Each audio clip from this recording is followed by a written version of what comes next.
Good afternoon বন্ধুরা, সবাই কি করছো? তো এই যে রান্না বান্না সব কমপ্লিট হয়ে গেছে। আজকে যেহেতু বৃষ্টি ছিল, ওই কারণের জন্য তো মেয়েকে নিয়ে বেরোতে পারিনি, ঘরেই ছিলাম, ঘরেই পড়াশোনা করছিল। তো আজকে আমার প্রিয় রান্না হয়েছে, তো ওই জন্য আজ তাড়াতাড়ি খেতে বসে পড়বো। এমনি সময় লেট হয়, আজকাল লেট হয় না, তাড়াতাড়ি সব কিছু হয়ে গেছে। যদি সকাল সকাল সব কিছু মারা মিলে করে নিয়েছে, তো তাড়াতাড়ি হয়ে গেছে। তো চলো বেশি কথা বলবো না, আজকে দুপুরের লাঞ্চ তোমাদের সাথে শেয়ার করি। চলো।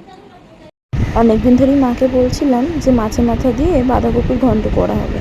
তো মা একটুখানি এতে গোবিন্দভোগ চালও দিয়ে দিয়েছিল, আর একটু অল্প মাছের তেল ছিল, সেটাও দিয়ে দিয়েছিলাম। খেতে অসাধারণ হয়েছিল। তো এই যে এটা করা হয়েছে বাঁধাকপি দিয়ে, মাছের মাথা দিয়ে, মাছের তেল দিয়ে, আর তার সাথে হচ্ছে তোমার রুই মাছের ঝোল, এখানে আলু পটল দিয়ে ঝাল ঝাল করে করা হয়েছে। এটাও খেতে সুন্দর হয়েছিল, কিন্তু বেশি বাঁধাকপিটা ভালো লাগে। আর এই যে গরম গরম ধোয়া ওঠানো ভাত, আজকে দুপুরের লাঞ্চটা জাস্ট জমে যাবে।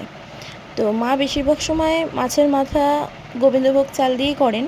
তো আমি বললাম, মা চলো আজকে বাঁধাকপি দিয়ে করা হোক।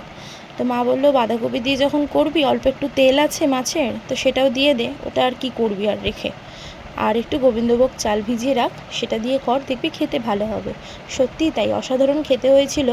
কি করে মানে বোঝাই তোমাদের বন্ধুরা।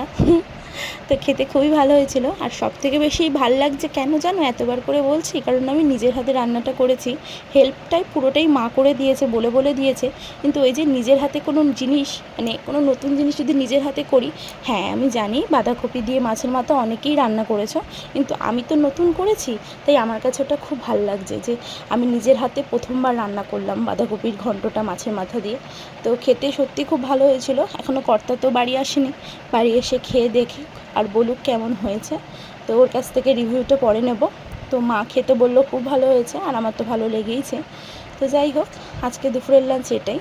তো ভিডিওটা কেমন লাগলো অবশ্যই জানিও, ভালো লাগলে লাইক কমেন্ট শেয়ার করে দিও। চলো বন্ধুরা, টাটা।